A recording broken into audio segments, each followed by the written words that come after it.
नमस्कार प्रिय भक्तगणों, आप सभी को सावन पूर्णिमा के हार्दिक शुभकामनाएं। सावन पूर्णिमा एवं अन्य शुभ तिथियों पर भगवान श्री सत्यनारायण की पूजा कथा का विशेष महत्व माना गया है।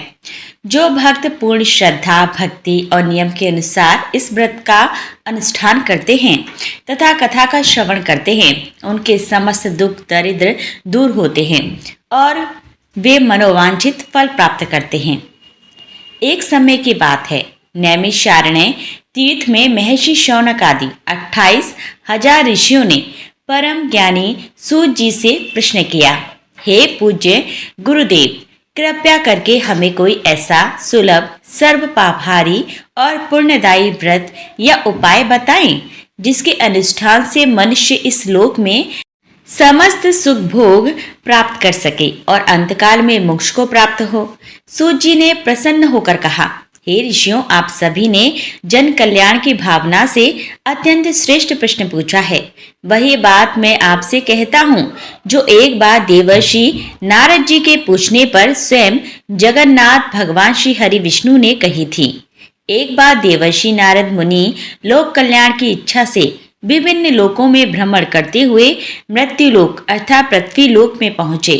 वहां उन्होंने देखा कि मनुष्य अपने कर्मों के अनुसार अनेक प्रकार के दुखों, बीमारियों, दरिद्रता और कष्टों से पीड़ित हो रहे हैं। जीवों को दुखी देखकर नारद जी का हृदय दया से भर आया। वे तुरंत भगवान विष्णु के निवास स्थान क्षीर सागर अथवा बैकुंठ लोक पहुंचे। वहां 4 भुजाओं वाले, हाथ में शंख, चक्र, गदा और पद्म धारण किए हुए पीतांबरधारी जगन नियंता भगवान श्री हरि की स्तुति करते हुए नारद जी बोले, हे सर्वशक्तिमान, हे जनार्दन, आपके रूप की महिमा अपरंपार है। आप मन और वाणी से परे हैं। हे प्रभु, मृत्यु लोक में मनुष्य अपने पाप कर्मों के कारण अत्यंत कष्ट भोग रहे हैं। यदि मुझ पर आपकी कृपा है तो कोई ऐसा छोटा और सरल उपाय बताइए जिससे मनुष्यों के सभी कष्ट समाप्त हो जाएं। श्री भगवान विष्णु ने मंद मुस्कान के साथ कहा, हे नारद, तुमने संसार के कल्याण के लिए बहुत ही उत्तम प्रश्न किया है, जिसे करने से मनुष्य का मोह जाल कट जाता है। वह व्रत स्वर्ग और मृत्यु लोक दोनों में दुर्लभ है, फिर भी तुम्हारे प्रेम वश में उसे प्रकट करता हूँ। उस व्रत का नाम श्री सत्यनारायण व्रत है। यह व्रत मनोवांछित फल देने वाला, दुख शोक का नाश करने वाला और धन धान्य तथा संतति की वृद्धि करने वाला है। इस व्रत को किसी भी दिन संध्या काल में भक्ति पूर्वक किया जा सकता है। इसके लिए ब्राह्मण बंधु बांधवों और मित्रों के साथ एकत्रित होकर सत्यनारायण भगवान की पूजा करनी चाहिए। नैवेद्य के रूप में गेहूं के आटे को भूनकर उसमें शक्कर या गुड़ मिलाकर पंजीरी, केला, दूध, घी और अन्य मिष्ठान अर्पित करने चाहिए। कथा सुनकर सभी में प्रसाद वितरित करें और स्वयं भी प्रसाद ग्रहण करें। रात्रि में गीत, संगीत और भगवत नाम संकीर्तन करते हुए जागरण करें। ऐसा करने से मनुष्य की सभी मनोकामनाएं पूर्ण होती हैं। श्री सत्यनारायण व्रत कथा प्रथम अध्याय संपूर्ण। सूत जी बोले, हे ऋषियों, अब मैं इस व्रत को सबसे पहले करने वाले भक्तों का इतिहास सुनाता हूँ। प्राचीन काल में सुंदर काशीपुरी नगरी में एक अत्यंत दरिद्र ब्राह्मण रहता था। वह भूख प्यास से व्याकुल होकर प्रतिदिन भोजन और भिक्षा की तलाश में दर दर भटकता था। उसकी इस दयनीय दशा को देखकर दयालु भगवान विष्णु ने एक वृद्ध ब्राह्मण का रूप धारण किया और उस दरिद्र ब्राह्मण के सामने प्रकट हुए। वृद्ध ब्राह्मण ने पूछा, हे द्विज, तुम इतने दुखी और व्याकुल होकर इस प्रकार क्यों भटक रहे हो? दरिद्र ब्राह्मण ने अपनी व्यथा सुनाते हुए कहा, हे महाराज, मैं अत्यंत निर्धन ब्राह्मण हूँ। भोजन के लिए भटकता रहता हूँ। यदि आप मेरी दरिद्रता दूर करने का कोई उपाय जानते हैं तो कृपया बताइए। तब वृद्ध रूपधारी भगवान ने कहा, सत्यनारायण भगवान विष्णु सभी की मनोकामनाएं पूरी करने वाले हैं। तुम उनका विधि पूर्वक व्रत और पूजन करो, इससे तुम्हारी समस्त दरिद्रता और कष्ट दूर हो जाएंगे। ऐसा कहकर भगवान अंतर्ध्यान हो गए। ब्राह्मण ने मन ही मन निश्चय किया कि वह श्री सत्यनारायण का व्रत अवश्य करेगा। चिंता और उत्सुकता के कारण उसे रात भर नींद नहीं आई। प्रातःकाल उठकर उसने व्रत का संकल्प लिया और भिक्षा मांगने निकल पड़ा। उस दिन भगवान की कृपा से उसे भिक्षा में अपेक्षा से बहुत अधिक धन और सामग्री प्राप्त हुई। सायंकाल ब्राह्मण ने अपने बंधु बांधवों को बुलाकर विधि विधान से सत्यनारायण भगवान का पूजन किया और कथा सुनी। व्रत के प्रभाव से वह ब्राह्मण शीघ्र ही धन धान्य से संपन्न हो गया। उसके सारे दुख समाप्त हो गए। इसके बाद वह ब्राह्मण प्रत्येक मास की पूर्णिमा को नियम से भगवान सत्यदेव का पूजन करता रहा और अंत में वैकुंठ लोक को प्राप्त हुआ। सूत जी आगे बोले, एक दिन वही ब्राह्मण अपने घर में सगे संबंधियों के साथ ध्यान मग्न होकर सत्यनारायण की कथा सुन रहा था। उसी समय भूख प्यास से व्याकुल एक निर्धन लकड़हारा अपनी लकड़ी का गट्ठर बाहर रखकर उस ब्राह्मण के घर में आया। उसने देखा कि ब्राह्मण भक्ति पूर्वक प्रभु का पूजन कर रहे हैं। लकड़हारे ने ब्राह्मण को प्रणाम किया और पूछा, हे स्वामिन, आप यह किसका पूजन कर रहे हैं और इस व्रत का क्या फल है? ब्राह्मण ने उत्तर दिया, यह मनोवांछित फल देने वाला श्री सत्यनारायण भगवान का व्रत है। इनकी कृपा से ही मुझे यह सब धन वैभव प्राप्त हुआ है। यह सुनकर लकड़हारा बहुत प्रसन्न हुआ। उसने मन में संकल्प किया कि आज लकड़ी बेचने से जो भी धन मिलेगा उसी से सत्यनारायण भगवान का पूजन करूंगा। लकड़हारा सिर पर लकड़ी का बोझ उठाकर धनी लोगों की बस्ती की ओर चल पड़ा। भगवान की कृपा से उस दिन उसे लकड़ी का 2 गुना मूल्य मिला। आनंदित होकर उसने उस धन से केला, शक्कर, गेहूं का आटा, दूध, दही, घी आदि पूजन सामग्री खरीदी और अपने घर पहुंच गया। उसने अपने पड़ोसियों और रिश्तेदारों को एकत्रित कर विधि विधान से श्री सत्यनारायण भगवान का पूजन और कथा श्रवण किया। व्रत के प्रभाव से वह लकड़हारा भी शीघ्र ही धन धान्य पुत्र पौत्र से संपन्न हो गया और इस लोक के सुख भोग कर अंत में सत्य लोक को प्राप्त हुआ। श्री सत्यनारायण व्रत कथा 2 अध्याय संपूर्ण। सूत जी ने आगे कहा, हे मुनियों, अब आगे की कथा सुनो। प्राचीन काल में उल्कामुख नाम के एक महान पराक्रमी और धर्मनिष्ठ राजा थे। उनकी पत्नी बड़ी ही पतिव्रता और सुलक्षणा थी। राजा प्रतिदिन मंदिर और नदियों के तट पर दान, पुण्य तथा धर्म कार्य किया करते थे।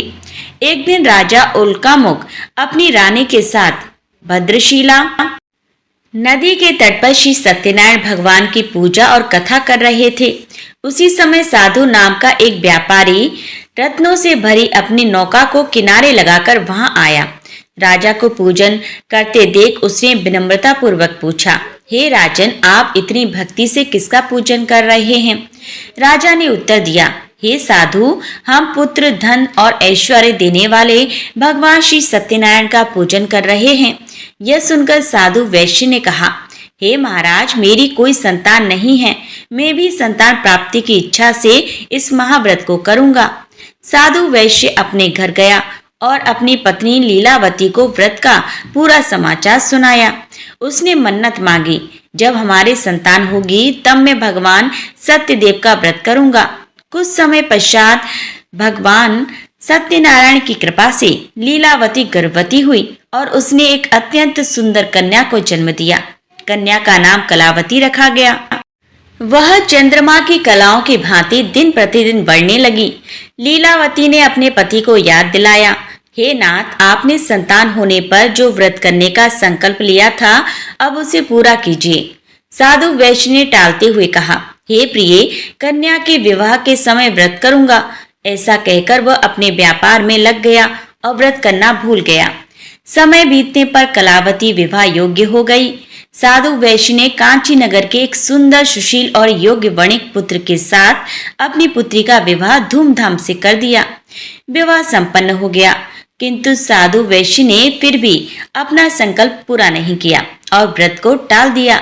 इससे भगवान सत्यनारायण उस पर अप्रसन्न हो गए। विवाह के बाद साधु वैश्य अपने दामाद को साथ लेकर व्यापार करने के लिए समुद्र तट पर स्थित रतनपुर नगर में गया। दोनों ससुर दामाद वहां व्यापार करने लगे। एक दिन भगवान सत्यदेव की माया से राजा चंद्रकेतु के महल से कुछ चोरों ने बहुत सा धन चुरा लिया। राजा के सैनिक चोरों की खोज में निकले। चोरों ने जब देखा कि सैनिक उनका पीछा कर रहे हैं, तो उन्होंने डर कर चुराया हुआ धन उसी स्थान पर छिपा दिया जहां साधु वैश्य और उसका दामाद ठहरे हुए थे और स्वयं भाग गए।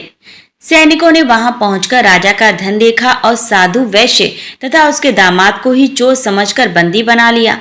राजा चंद्रकेतु ने बिना विचार किए दोनों को कारागार में डालने और उनका सारा धन व नौकाएं जब्त करने का आदेश दे दिया। भगवान सत्यनारायण के कोप के कारण साधु वैश्य के घर पर भी डाकुओं ने सारा धन चुरा लिया। उसकी पत्नी लीलावती और पुत्री कलावती अत्यंत दरिद्र होकर भोजन के लिए दर दर भटकने लगी। एक दिन कलावती भूख प्यास से व्याकुल होकर एक ब्राह्मण के घर गई जहाँ श्री सत्यनारायण भगवान की कथा हो रही थी। कलावती ने ध्यानपूर्वक कथा सुनी, प्रसाद ग्रहण किया और रात्रि में घर लौटी। माता लीलावती ने विलंब का कारण पूछा तो कलावती ने कहा, माता, आज मैंने एक ब्राह्मण के घर मनोकामना पूर्ण करने वाले सत्यनारायण भगवान का पूजन और कथा देखी है। यह सुनते ही लीलावती को अपने पति के भूले हुए संकल्प की याद आ गई। उसने तुरंत अपने बंधु बांधवों को बुलाया और रोते हुए भगवान सत्यदेव से अपने पति की भूल के लिए क्षमा मांगी तथा भक्ति पूर्वक व्रत पूजन किया। भगवान सत्यनारायण लीलावती की प्रार्थना से प्रसन्न हुए। उसी रात्रि भगवान ने राजा चंद्रकेतु को स्वप्न में दर्शन दिए और कहा, हे राजन, जिन दो वैश्यों को तुमने बंदी बनाया है वे निर्दोष हैं। प्रातः काल उन्हें कारागार से मुक्त कर दो और उनका जब्त किया गया सारा धन लौटा दो। यदि ऐसा नहीं करोगे तो तुम्हारा राज्य, धन और पुत्र सब नष्ट हो जाएगा। सवेरा होते ही राजा चंद्रकेतु ने अपनी सभा बुलाई और स्वप्न की बात बताई। राजा ने दोनों वैश्यों को जेल से छुड़वाया, उन्हें नए वस्त्र और आभूषण दिए, उनका संपूर्ण धन और व्यापारिक सामान ससम्मान वापस किया तथा विदा किया। साधु वैश्य और उसका दामाद प्रसन्न होकर अपनी नौकाओं से घर की ओर लौट पड़े। श्री सत्यनारायण व्रत कथा तृतीय अध्याय संपन्न। सूत जी बोले, गृह गमन के समय साधु वैश्य की निष्ठा की परीक्षा लेने के लिए भगवान सत्यनारायण ने एक डंडी का रूप धारण किया और उनकी नौका के पास जाकर पूछा, हे साधु, तुम्हारी नौका में क्या भरा है? धन के मद में चूर साधु वैश्य ने हंसते हुए उपहास उड़ाया, हे सन्यासी, तुम क्यों पूछते हो? क्या धन मांगने की इच्छा है? मेरी नौका में तो केवल लताएं और सूखे पत्ते भरे हैं। सन्यासी रूपधारी भगवान ने शांत भाव से कहा, तुम्हारा वचन सत्य हो। ऐसा कहकर वे कुछ दूर जाकर समुद्र के किनारे बैठ गए। सन्यासी के जाने के बाद साधु वैश्य ने नौका पर जाकर देखा तो स्तब्ध रह गया। नाव में रखे रत्नों और धन के स्थान पर केवल सूखे पत्ते और लताएं थीं। यह देखकर साधु मूर्छित होकर गिर पड़ा। चेतना आने पर दामाद ने कहा, पिताजी, शोक न करें, यह निश्चित रूप से उन सन्यासी महाराज का ही प्रभाव, यह श्राप है। हमें तुरंत उनकी शरण में चलकर क्षमा मांगनी चाहिए। साधु वैश्य तुरंत दौड़ता हुआ सन्यासी के चरणों में गिर पड़ा और रोते हुए बोला, हे प्रभु, मुझसे बड़ा अपराध हो गया। मैंने अज्ञानता और अहंकार वश आपसे झूठ बोला। कृपया मेरे अपराध को क्षमा करें और मेरी नौका को पूर्ववत कर दें। भगवान सत्यनारायण ने अपने वास्तविक भाव में कहा, हे साधु, तुमने बार बार मेरे व्रत का संकल्प करके भी पूजन नहीं किया और अपने वचन से मुकर गए। इसी कारण तुम्हें यह दुख प्राप्त हुआ है। साधु वैश्य ने कांपते हाथों से प्रार्थना की, हे भगवान, आपकी माया को ब्रह्मा आदि देवता भी नहीं समझ पाते, फिर मैं तो मंदबुद्धि जीव हूँ, मुझ पर कृपा कीजिए। साधु की कातर प्रार्थना से प्रसन्न होकर भगवान ने उसे वरदान दिया और अंतर्ध्यान हो गई। साधु ने नाव पर लौटकर देखा कि नौका पुनः धन धान्य और रत्नों से भर गई है। तब उसने विधि पूर्वक सत्यदेव का पूजन किया और नाव लेकर अपने नगर की ओर आगे बढ़ा। अपने नगर के समीप पहुंचकर साधु ने एक दूत को अपने घर भेजा ताकि लीलावती और कलावती को उनके आने की सूचना मिल सके। दूत ने घर जाकर कहा, साधु वैश्य अपने दामाद के साथ नौका लेकर किनारे पहुंच गए हैं। उस समय लीलावती और कलावती भगवान सत्यनारायण की कथा सुन रही थीं। समाचार सुनते ही लीलावती ने शीघ्रता से पूजा समाप्त की और पुत्री से कहा, तुम भी जल्दी से चलकर अपने पति के दर्शन करो। कलावती अति प्रसन्नता के कारण भगवान का प्रसाद ग्रहण करना भूल गई और पति से मिलने के लिए दौड़ती हुई नदी के तट पर पहुंच गई। प्रसाद का अनादर होने के कारण भगवान सत्यदेव रुष्ट हो गए। पलक झपकते ही दामाद सहित पूरी नौका जल में डूब गई। पति को जल में डूबता देख कलावती छाती पीट पीट कर रोने लगी और पति के साथ ही सती होने अर्थात प्राण त्यागने की जिद करने लगी। साधु वैश्य और लीलावती भी अत्यंत दुखी होकर विलाप करने लगे। साधु वैश्य ने विचार किया कि यह अवश्य ही सत्यदेव के किसी प्रकोप के कारण हुआ है। उसने तट पर ही दंडवत प्रणाम किया और रोते हुए प्रार्थना की, हे सत्यनारायण भगवान, हमसे जो भी भूल हुई हो उसे क्षमा करें। तभी आकाशवाणी हुई, हे साधु, तुम्हारी कन्या मेरे प्रसाद का त्याग करके अपने पति से मिलने आई है। इसी कारण इसका पति नौका सहित अदृश्य हो गया है। यदि यह घर जाकर श्रद्धा पूर्वक प्रसाद ग्रहण करके पुनः लौटे तो इसका पति निश्चित ही वापस मिल जाएगा। कलावती ने आकाशवाणी सुनते ही तुरंत घर जाकर भगवान का प्रसाद ग्रहण किया और वापस तट पर आई। तट पर आते ही उसने देखा कि उसका पति और नौका जल के ऊपर सकुशल विद्यमान है। यह चमत्कार देखकर सभी अत्यंत प्रसन्न हुए। साधु वैश्य ने वहीं तट पर बंधु बांधवों के साथ सत्यनारायण भगवान का पूजन किया। इसके पश्चात वे सकुशल अपने घर पहुंचे। साधु वैश्य जब तक जीवित रहा प्रत्येक पूर्णिमा और संक्रांति को नियम से भगवान सत्यनारायण का व्रत पूजन करता रहा और अंत में बैकुंठ धाम को गया। श्री सत्यनारायण व्रत कथा अध्याय चतुर्थ संपन्न। सूत जी बोले, हे ऋषियों, मैं और भी एक कथा सुनाता हूँ, उसे भी ध्यान पूर्वक सुनो। प्रजा पालन में लीन तुगंध्वज नाम का एक राजा था। उसने भी भगवान का प्रसाद त्याग कर बहुत ही दुख सहन किया। एक बार वन में जाकर वन्य पशुओं को मारकर वह बड़ के पेड़ के नीचे आया।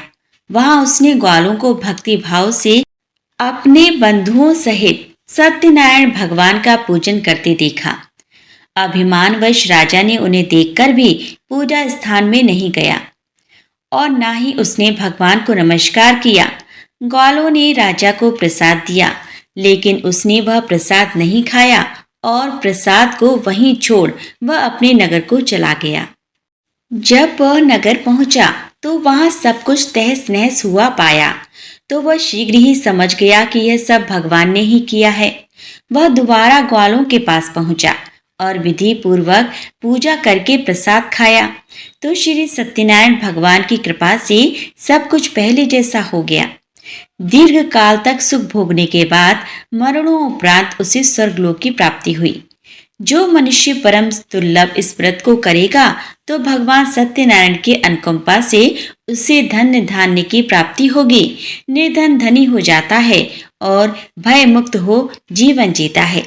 संतानहीन मनुष्य को संतान सुख मिलता है और सारे मनोरथ पूर्ण होने पर मानव अंत काल में बैकुंठ धाम को जाता है।